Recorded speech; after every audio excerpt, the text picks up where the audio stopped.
प्रधानमंत्री मोदी 12वें ब्रिक्स शिखर सम्मेलन में ऑनलाइन हिस्सा ले रहे हैं। कुछ ही देर में पीएम मोदी का भाषण होगा और भारत और चीन सीमा विवाद के बाद पिछले एक हफ्ते में दूसरा मौका है कि जब पीएम मोदी और चीन के राष्ट्रपति शी जिनपिंग आमने सामने होंगे। इस बैठक में कोरोना खतरे से उबरने, आतंकवाद और व्यापार समेत कई मुद्दों पर चर्चा होगी और इस सम्मेलन में चीन के राष्ट्रपति शी जिनपिंग भी मौजूद रहेंगे।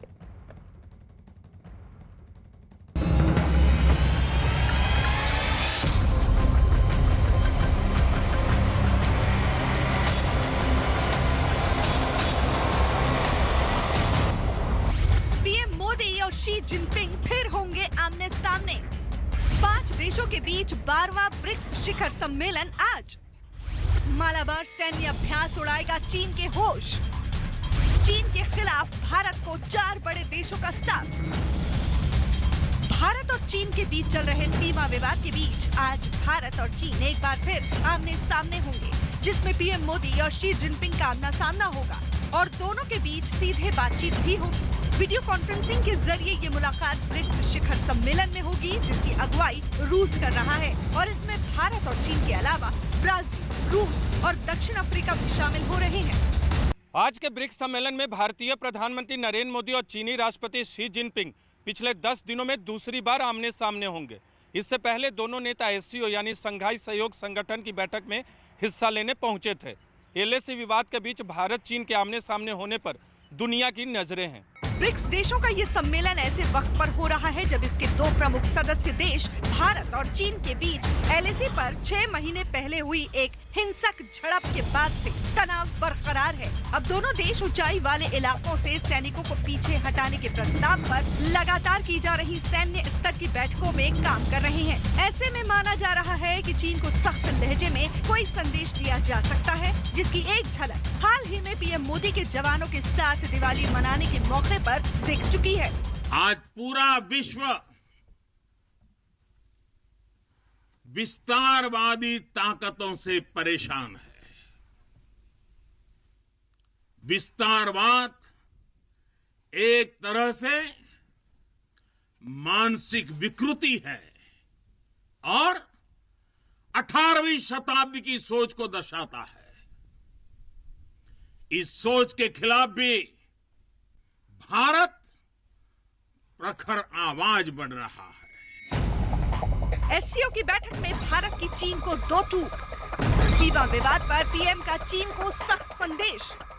पीओके में चीन के प्रोजेक्ट पर चीन को जवाब। इतना ही नहीं, दोनों देशों के प्रयासों के बीच ही हाल ही में शंघाई सहयोग संगठन की वार्ता भी हुई थी, जिसमें प्रधानमंत्री मोदी ने चीन के राष्ट्रपति शी जिनपिंग की मौजूदगी में पीओके में चीन के प्रोजेक्ट की तरफ इशारा करते हुए सख्त संदेश दिया था और 2 टूक कहा था कि शंघाई सहयोग संगठन के सभी सदस्य देशों को एक दूसरे की संप्रभुता और क्षेत्रीय अखंडता की हिफाजत करनी चाहिए। साफ है कि भारत ने सीमा विवाद पर अपना सख्त रवैया बरकरार रखा है। ऐसे में आज ब्रिक्स सम्मेलन में भी चीन को कोई सख्त संदेश मिल सकता है।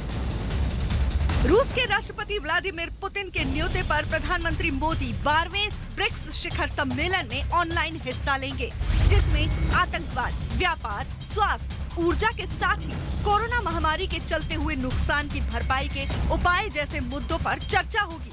आज के ब्रिक्स शिखर सम्मेलन में भारत आने वाले 13वें ब्रिक्स सम्मेलन की मेजबानी भी लेगा, जो भारत की तीसरी मेजबानी होगी।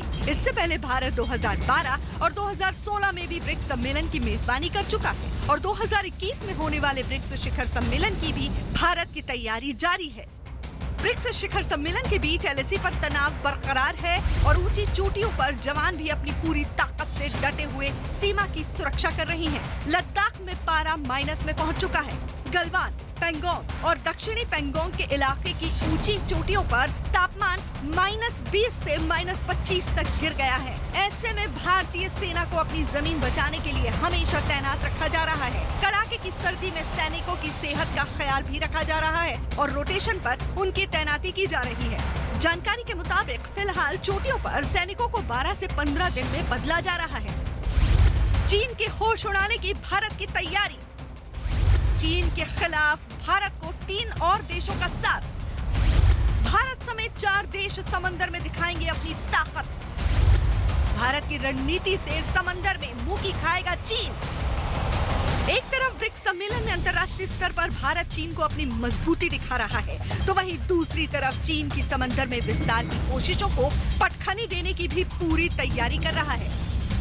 भारत अरब सागर में आज से 4 दिनों तक नौसेना का अभ्यास करेगा, जिसमें उसके साथ अमेरिका, ऑस्ट्रेलिया और जापान भी साथ देंगे और चीन को ये संदेश देंगे कि 4 देशों की ताकत के आगे चीन की एक नहीं चलेगी। क्वाड देशों के बीच ये पहला साझा नौसेना का अभ्यास है, जिसमें भारतीय नौसेना के इकलौते carrier battle group INS Vikramaditya और अमेरिका के carrier strike group super carrier Nimitz के साथ दूसरे जंगी जहाज, सबमरीन और फाइटर एयरक्राफ्ट भी अपनी खूबियों को एक दूसरे से साझा करेंगे। इसका पहला चरण बंगाल की खाड़ी में 3 नवंबर से 6 नवंबर तक हुआ था। चीन के खिलाफ भारत की चौतरफा रणनीति। LAC पर तनाव के बीच सैन्य स्तर की लगातार चल रही बैठकें, SCO और ब्रिक्स में दोनों देशों का आमना सामना और समंदर में सैन्य अभ्यास के वक्त और भारत के अंदाज को देखकर साफ समझा जा सकता है कि भारत चीन को चौतरफा घेरने की रणनीति अपना रहा है, तो वही बातचीत से मसला सुलझाने के तरीके से भी परहेज नहीं है। ऐसे में देखना होगा कि भारत के ऐसे रवैये पर चीन का क्या रुख रहता है। लेकिन एक बात तो साफ है कि चीन को चित करने के लिए भारत पूरी तरह से तैयार है।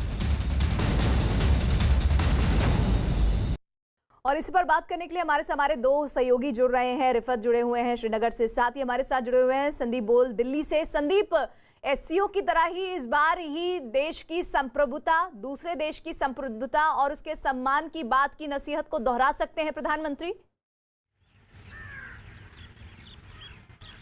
बिल्कुल, देखिए उम्मीद यही की जा रही है, क्योंकि जब भी इस तरीके का इंटरनेशनल फोरम मिलता है, मंच होता है, जब देश के तमाम जो देश हैं ऐसे कि जो कि बहुत ताकतवर देश हैं और जो कि अभी ब्रिक्स में इसमें भारत है, चीन है, साथ ही रशिया भी है, तो ऐसे में ये प्लेटफॉर्म बहुत ज़रूरी है भारत के लिए भी एक मैसेज भेजने का, क्योंकि रशिया के साथ भारत के रिश्ते बहुत अच्छे हैं। और ऐसे में जिस तरीके की चीज़ें चीन कर रहा है, ख़ासतौर पर कि फ्रीडम ऑफ नेविगेशन का बेजा इस्तेमाल जो है वो समंदर में कर रहा है, तो वहीं LAC पर जो है वो लगातार जो है भारत की सेना को चुनौती देने की कोशिश में लग रहा है। तो उम्मीद यही की जा रही है कि बातचीत के दौरान प्रधानमंत्री इस बार फिर जो है कोई ना कोई बात ज़रूर कहेंगे। हालांकि इन सब बात करने का तरीका जो है वो थोड़ा सा डिफरेंट होता है, डायरेक्टली नहीं बोला जाता, लेकिन इशारों में, जैसे पिछली बार SCO समिट में इशारे में जो है प्रधानमंत्री ने निशाना साधा था, तो उसी तरीके से उम्मीद की जा रही कि इस बार भी निशाना साधेंगे और जो मुद्दे हैं, जो ज़रूरी मुद्दे हैं, उसको तो एड्रेस करना ही है। तो अभी फ़िलहाल चीन की स्थिति ऐसी है कि ना तो वो ज़मीन पर कुछ कर पा रहा है, ना वो समंदर में कुछ कर पा रहा है। लगातार जो है उसकी जो तानाशाही है उस पर नकेल जो है वो कसी जा रही है, और यही वजह है कि इतना बड़ा नौसैन्य अभ्यास जो है 4 ऐसे देश, क्वाड नेशन, जो कि पहली बार एक साथ आकर जो है वो लोग अभ्यास कर रहे हैं। आज से जो अभ्यास शुरू हुआ अरब सागर में, उसमें तो US का जो स्ट्राइक ग्रुप जो है, कैरियर स्ट्राइक ग्रुप जो है निमित्ज, जो कि बहुत बड़ा, यानी कि जी बिल्कुल, मैं आपके पास आऊंगी। वो इसमें शामिल हो रहा है। रिफत, LAC पर तनाव बरकरार, लेकिन लद्दाख के मसले का जिक्र ना के बराबर होने की ही उम्मीद है। फिलहाल कहा जा रहा है कि कोरोना को लेकर जरूर जिक्र हो सकता है। देखिए बिल्कुल, क्योंकि कोरोना वायरस जो है ये ग्लोबल इशू है, उस पर ज़रूर बात हो सकती है। हो सकता है वो कि पाकिस्तान के खिलाफ कुछ बोलें कि जिस तरीके से हाल ही में सीज़ फायर वायलेशंस हुई और बड़े मामले पे ये भी दिखाया गया कि उस पार जो है बंकर्स उड़ा दिए गए, या कशीदगी जो है लाइन ऑफ कंट्रोल पे, हो सकता है उस पर कोई बात हो। लेकिन जिस तरीके से संदीप बता रहे थे कि इशारों में शायद चाइना का जिक्र किया जाएगा, लेकिन जिस तरीके से संदीप बता रहे थे कि रशिया के साथ अच्छे ताल्लुकात हैं भारत के, लेकिन एक चीज़ ये भी देखी जा रही है कि शायद पाकिस्तान जो है वो रशिया के साथ अच्छे रिलेशंस रखना चाहता है। तो कहीं ना कहीं रशिया पे भी ज़रूर नज़र होगी कि रशिया के साथ इंडिया की रिलेशनशिप जो है वो मज़ीद बिल्ड हो। काफ़ी अहम चीज़ें होती हैं, हर चीज़ जो है इशारे में बताई जा रही है। जब इस तरह का फोरम हो और चाइना के खिलाफ शायद ओपनली नहीं बोला जाएगा या LOC से मुतल्लिक बात नहीं की जाएगी, लेकिन कोरोना वायरस की जहाँ तक आपने बात की, क्योंकि ये ग्लोबल इशू है, उसको कैसे उसके साथ डील किया जाए, या वैक्सीन से मुतल्लिक हो सकता है बात हो कि कैसे आम आदमी तक ये वैक्सीन पहुंचे ताकि कोरोना वायरस के लोग जो है शिकार ना हो। ये चीज़ें शायद कही जाएंगी, लेकिन शायद वो ग्लोबली पाकिस्तान को घेरने की कोशिश जरूर कर सकते हैं। बिल्कुल। और अरब सागर में मालाबार युद्ध अभ्यास का दूसरा चरण आज से शुरू हो गया है और इस युद्ध अभ्यास में भारत के अलावा अमेरिका, ऑस्ट्रेलिया और जापान की नौसेनाएं शामिल हैं। मालाबार युद्ध अभ्यास का दूसरा चरण 4 दिन तक चलेगा और ये युद्ध अभ्यास 20 नवंबर को खत्म होगा। और इस युद्ध अभ्यास की खासियत है कि इसमें अमेरिका का जंगी जहाज निमित्ज और भारत का जंगी जहाज INS विक्रमादित्य शामिल हो रहा है। संदीप, ये तस्वीरें और ये बात कितनी अहम रखती है आज के दिन?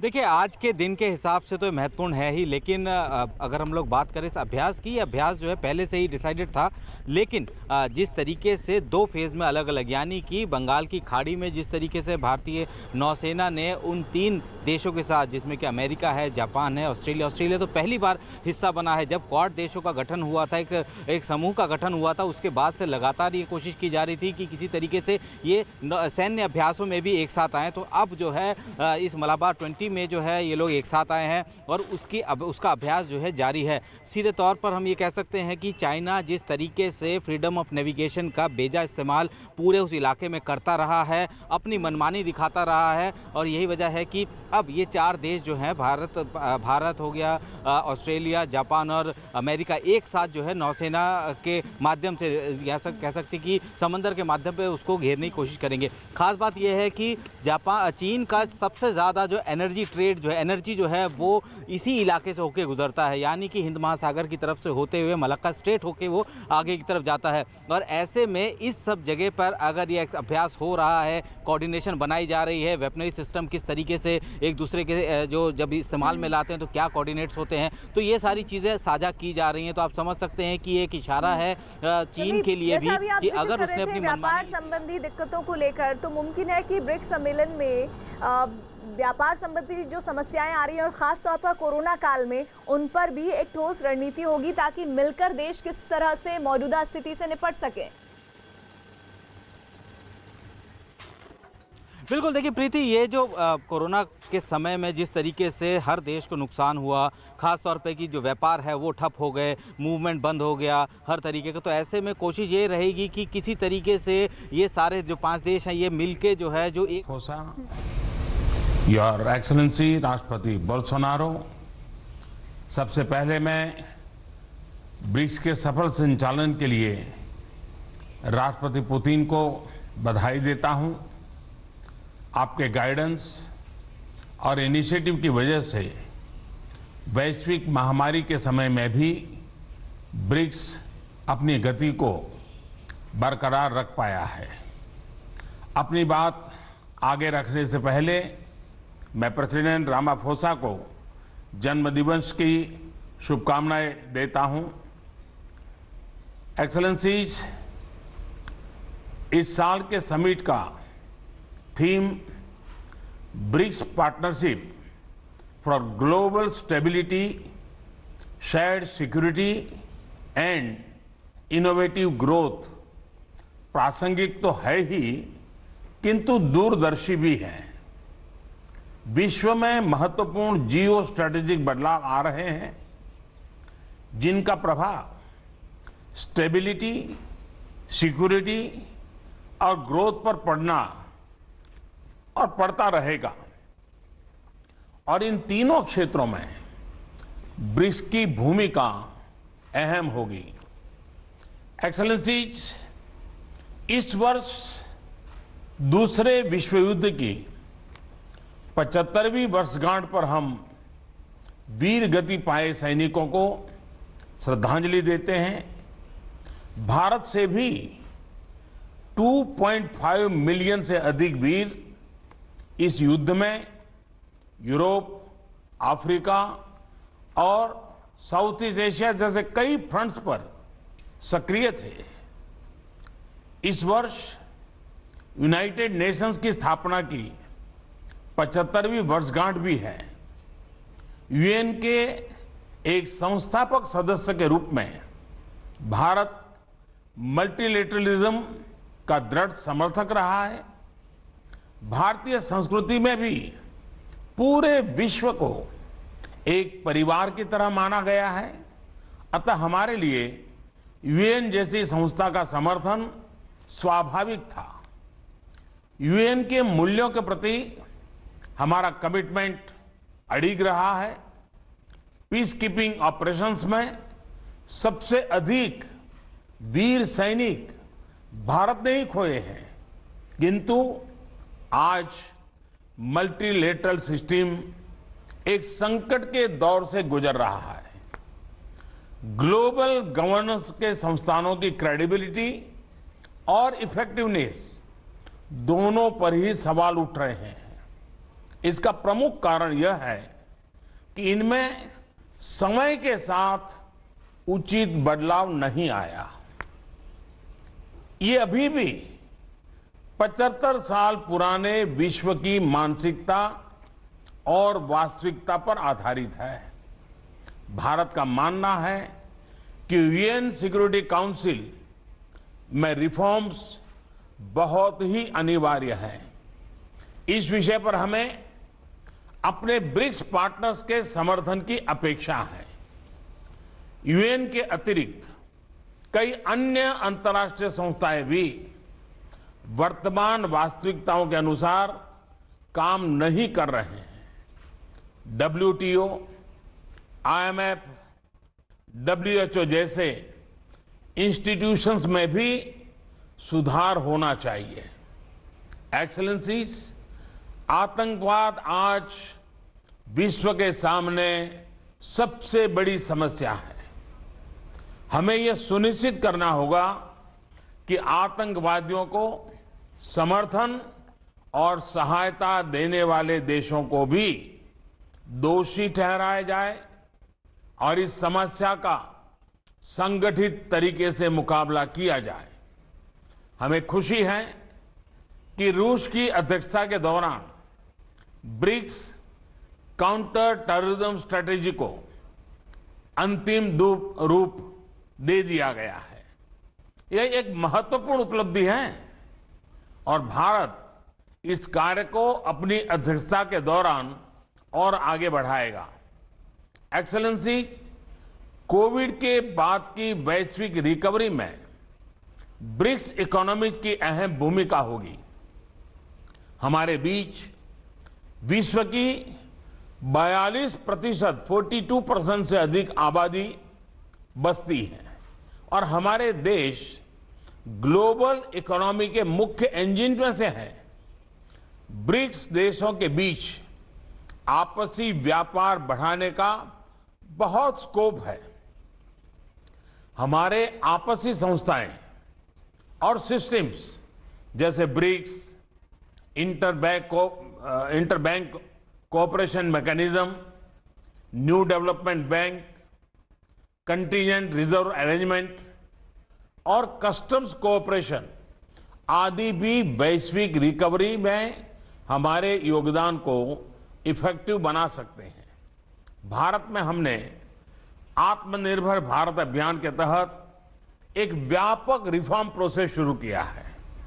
यह कैंपेन इस विषय पर आधारित है कि एक सेल्फ रिलायंट और रेजिलिएंट भारत पोस्ट कोविड अर्थव्यवस्था के लिए फोर्स मल्टीप्लायर हो सकता है और ग्लोबल वैल्यू चेन्स में एक मजबूत योगदान दे सकता है। इसका उदाहरण हमने कोविड के दौरान भी देखा, जब भारतीय फार्मा उद्योग की क्षमता के कारण हम 150 से अधिक देशों को आवश्यक दवाइयां भेज पाए। जैसा मैंने पहले भी कहा है, हमारी वैक्सीन उत्पादन और डिलीवरी क्षमता भी इस तरह मानवता के हित में काम आएगी। भारत और दक्षिण अफ्रीका ने कोविड-19 वैक्सीन उपचार तथा जांच संबंधी इंटेलेक्चुअली प्रॉपर्टी एग्रीमेंट्स में छूट दिए जाने का प्रस्ताव रखा है। हमें आशा है कि ब्रिक्स के अन्य देश भी इसका समर्थन करेंगे। अपनी ब्रिक्स अध्यक्षता के दौरान भारत डिजिटल हेल्थ और ट्रेडिशनल मेडिसिन में ब्रिक्स सहयोग बढ़ाने पर कार्य करेगा। इस मुश्किल वर्ष में भी रूसी अध्यक्षता में पीपल टू पीपल रिश्तों को बढ़ाने के लिए कई इनिशिएटिव्स लिए गए, जैसे कि ब्रिक्स फिल्म फेस्टिवल और युवा वैज्ञानिकों और युवा राजनयिकों की बैठकें। इसके लिए मैं राष्ट्रपति पुतिन का हार्दिक अभिनंदन करता हूं। एक्सेलेंसीज, 2021 में ब्रिक्स के 15 वर्ष पूरे हो जाएंगे। पिछले सालों में हमारे बीच लिए गए विभिन्न निर्णयों का मूल्यांकन करने के लिए हमारे शेरपा एक रिपोर्ट बना सकते हैं।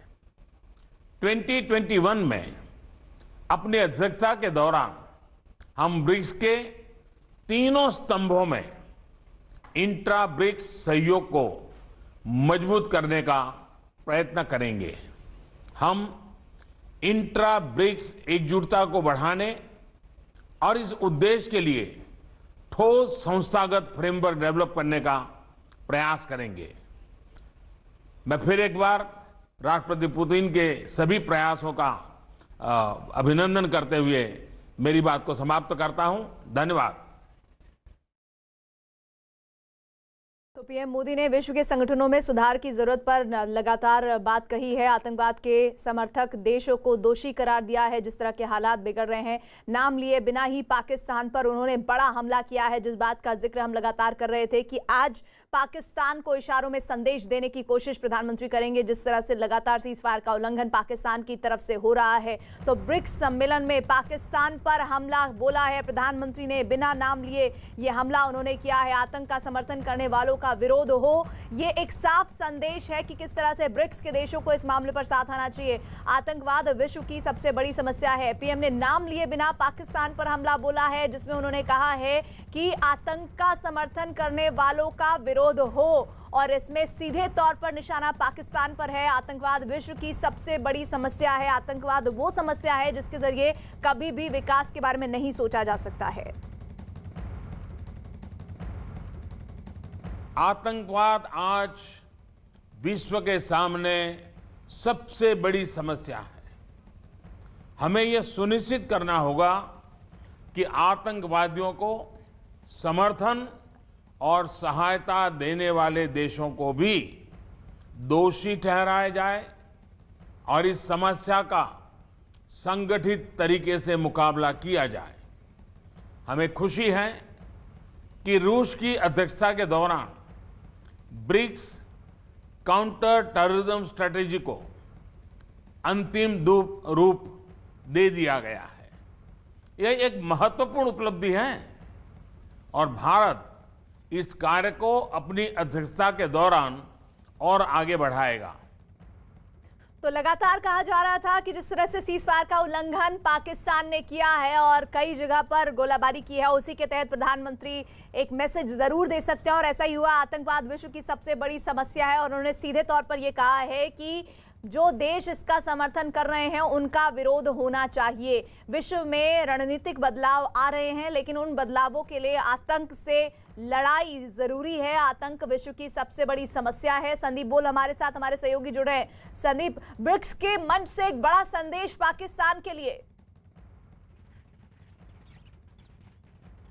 पाकिस्तान के लिए भी है और चीन के लिए भी है। अगर हम लोग बात करें तो उन्होंने ये भी कहा है कि यूएनएससी के जो नियम कानून है जो कि काफ़ी पुराने हैं, उनमें बदलाव होना चाहिए। आपको याद होगा कि यूनाइटेड नेशन सिक्योरिटी काउंसिल में जब भी भारत ने पाकिस्तान में रहने वाले उन्हीं के आतंकियों को ब्लैकलिस्ट करने की कोशिश की, हर वक्त जो है चाइना जो है वीटो लगाता था, जैसा कि हम लोगों ने पीछे देखा। साथ ही IMF के बारे में भी, रिफॉर्म के बारे में भी कि जो लोन जो दिए जाते हैं, क्योंकि FATF अगर उसको ब्लैक लिस्ट में नहीं डालता है पाकिस्तान को, तो जाहिर सी बात है कि उसको IMF से आसानी से लोन मिल सकता है। तो कई सारे ऐसे इशू हैं, कई सारे ऐसे मुद्दे हैं जो कि सीधे तौर पर जो है वो नहीं कहें चीन की तरफ प्रधानमंत्री ने, लेकिन इशारा सीधे तौर पर वही है। खास बात यह है कि वो देश जो कि आतंकवाद को समर्थन देते हैं उन पर कार्रवाई होनी चाहिए। तो इसका मतलब साफ है कि पाकिस्तान को बिना नाम लिए जो है उन्होंने सीधे तौर पर उस मंच पर जो है घेर दिया है। साथ ही उन देशों को भी जो कि या तो सीधे तौर पर या परोक्ष तौर पर जो है पाकिस्तान की मदद करते हैं, उनको भी घेर दिया है।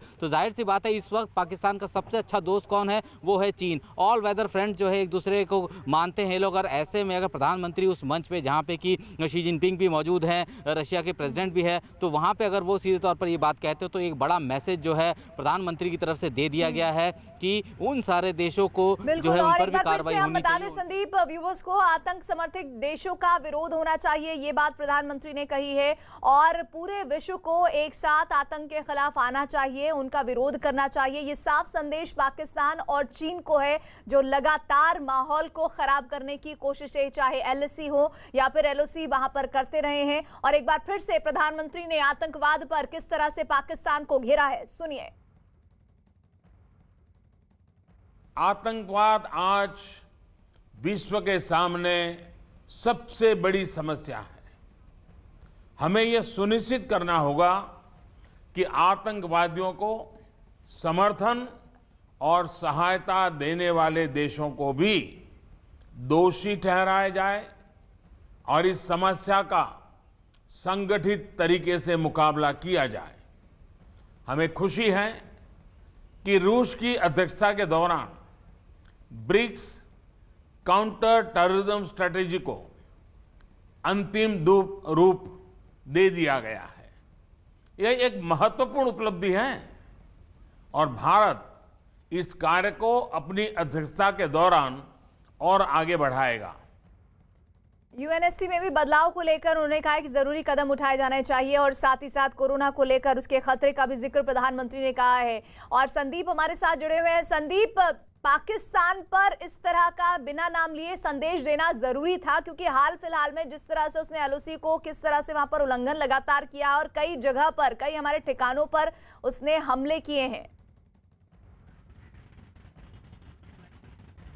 बिल्कुल, देखिए ये तो होना ही था, क्योंकि हर मंच को, खास तौर पर कि प्रधानमंत्री की अगर बात करें तो हर मंच को वो इसी तरीके से जो है कहीं ना कहीं अपने जो कंसर्न है उस पर, उसको जो है या तो सीधे तौर पर या जो है जो दूसरे तौर पर जो है इशारे में ही जो है मैसेज देते हैं। और जाहिर सी बात है कि आज जिस तरीके से प्रधानमंत्री ने अपने संबोधन में कहा, और उन्होंने ये कहा कि ऐसे देश जो कि आतंकवाद को समर्थन करते हैं उन पर लगाम लगाई जानी चाहिए। उन्होंने ये भी कहा क्योंकि अब अध्यक्षता जो है भारत के पास आने वाली है, तो ऐसे में उन्होंने ये भी साफ कर दिया कि वो प्रयास करेंगे कि इस तरीके की चीज़ें हो। तो जाहिर सी बात है कि अब अगली जब बैठक होगी तो उसमें बहुत सारी चीज़ें ऐसी होने वाली हैं जो कि बिल्कुल अलग होंगी, क्योंकि भारत जो है अब वो अपने पक्ष से जो है, क्योंकि हम लोग जिस तरीके से आतंकवाद को झेल रहे हैं और लगातार पाकिस्तान जो है उसको बढ़ावा दे रहा है, और पाकिस्तान को ऐसे देश, अगर इन 5 देशों की बात करें उनमें से एक चीन ही है जो कि उसका सबसे बड़ा मददगार है, ऑल वेदर फ्रेंड है। तो ऐसे में ये मैसेज जो है वो सीधे तौर पर चीन को भी गया है, सीधे तौर पर पाकिस्तान को भी गया है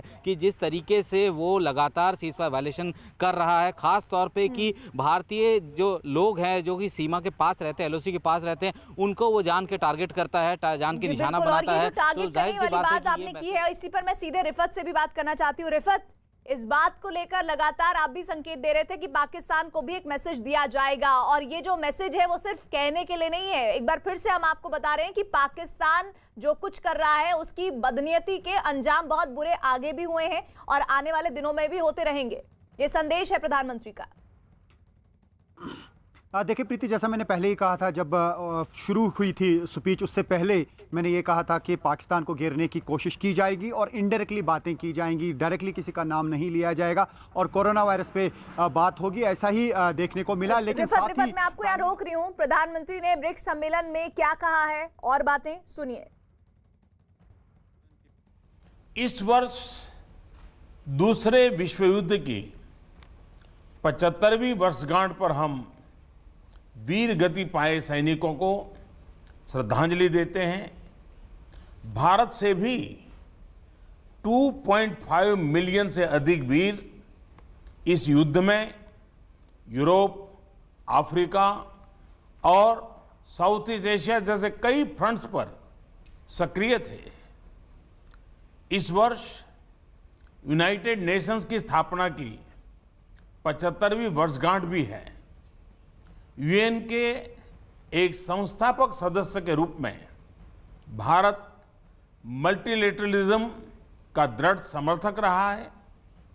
भारतीय संस्कृति में भी पूरे विश्व को एक परिवार की तरह माना गया है। अतः हमारे लिए यूएन जैसी संस्था का समर्थन स्वाभाविक था। यूएन के मूल्यों के प्रति हमारा कमिटमेंट अडिग रहा है। पीस कीपिंग ऑपरेशंस में सबसे अधिक वीर सैनिक भारत ने ही खोए हैं, किंतु आज मल्टीलेटरल सिस्टम एक संकट के दौर से गुजर रहा है। ग्लोबल गवर्नेंस के संस्थानों की क्रेडिबिलिटी और इफेक्टिवनेस दोनों पर ही सवाल उठ रहे हैं। रिफत, प्रधानमंत्री ने अपने संदेश में साफ कर दिया है कि वो मल्टीलेटरलिज्म के साथ हैं, यानी कि वो तमाम देशों के साथ जो शांति के पथ पर आगे जाना चाहते हैं उनके साथ कंधे से कंधा मिलाकर चल रहे हैं और उनका भी, दूसरे देशों का भी सपोर्ट मिल रहा है। ऐसे में जो आतंक परस्त देश है वो चौकस हो जाए।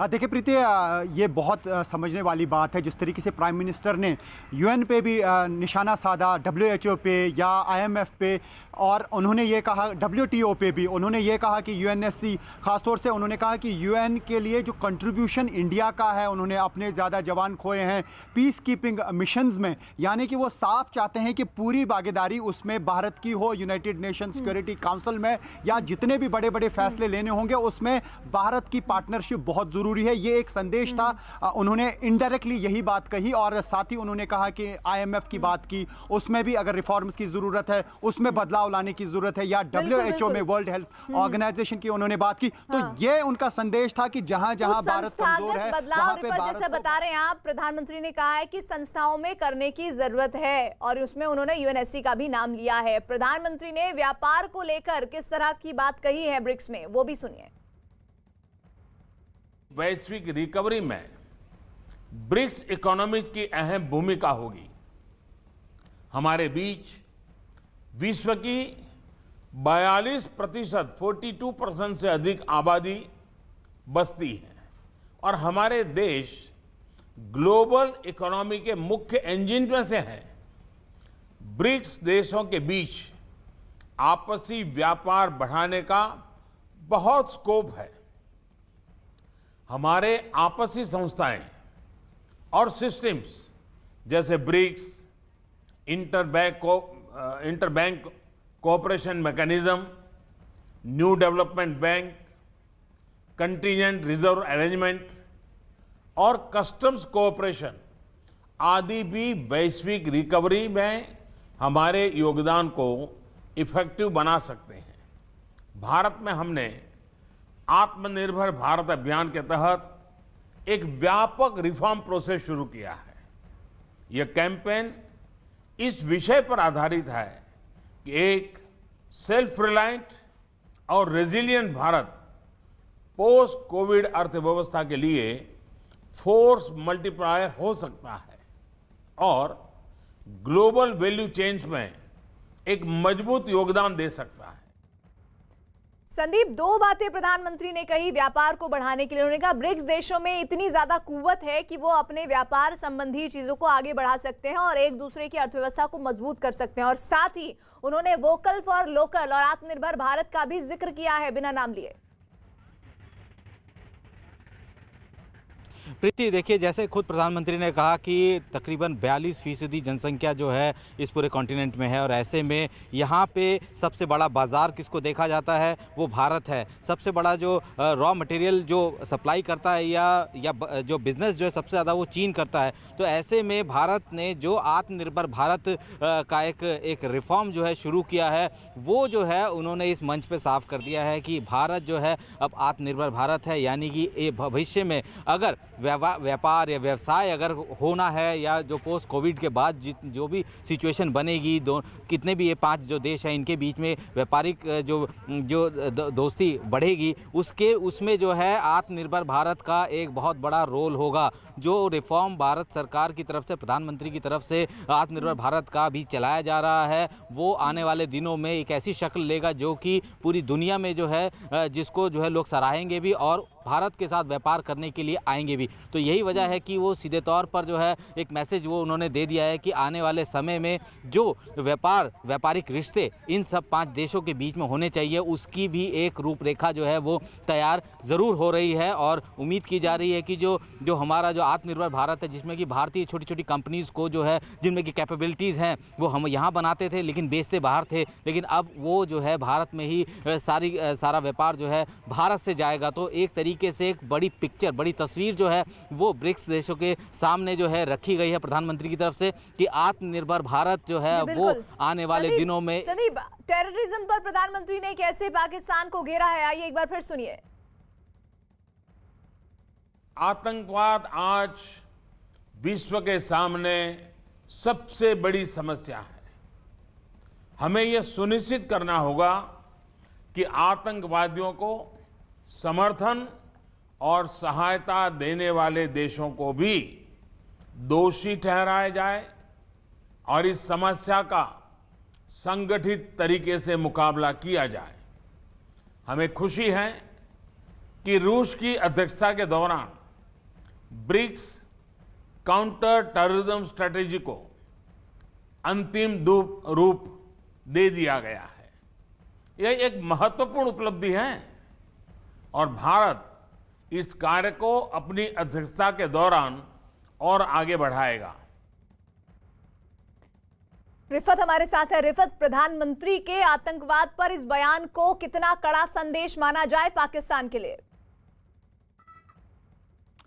देखिए, हालांकि उन्होंने इनडायरेक्टली कहा लेकिन संदेश साफ था। चूंकि मैंने पहले ही भी कहा, जब उनकी स्पीच शुरू नहीं हुई थी, मैंने 2 चीज़ें उभारी थी। मैंने ये कहा था कि वो कोरोना वायरस पे ज़रूर बात करेंगे और वैक्सीन पे बात करेंगे। उन्होंने बात की और साथ ही पाकिस्तान को घेरने की कोशिश की जाएगी क्योंकि ये मुद्दा रहा है हमेशा भारत का ग्लोबल लेवल पे। तो आज उन्होंने ये कहा इनडायरेक्टली कि जो भी देश उनको उसको सपोर्ट कर रहा है या जो देश उनको सपोर्ट कर रहे हैं, तो जाहिर सी बात है, जिस तरीके से संदीप बता रहे थे, चाइना को भी इशारे में ही एक संदेश गया होगा कि अगर वो पाकिस्तान को इन चीज़ों में सपोर्ट कर रहे हैं तो ग्लोबल लेवल पे उनके खिलाफ आवाज़ उठनी चाहिए। और जिस तरीके से उन्होंने इंटरनेशनल ऑर्गेनाइजेशन जो बहुत इंपॉर्टेंस रखते हैं उनको निशाना बनाया, उनको साफ ये संदेश कहा गया कि भारत की वहाँ पे बड़ी भूमिका है, भारत की वहाँ पे एक भागीदारी होनी चाहिए। और भारत ने जहाँ जहाँ कुर्बानियाँ दी हैं, ख़ासतौर से जो UNSC की बात हुई उसमें उन्होंने कहा कि UN के लिए बहुत बड़ी कंट्रीब्यूशन इंडिया की है, जो वहाँ पे पीस कीपिंग मिशन में काम किया है भारत ने या भारत की सेना में, तो वो डिजर्व करता है कि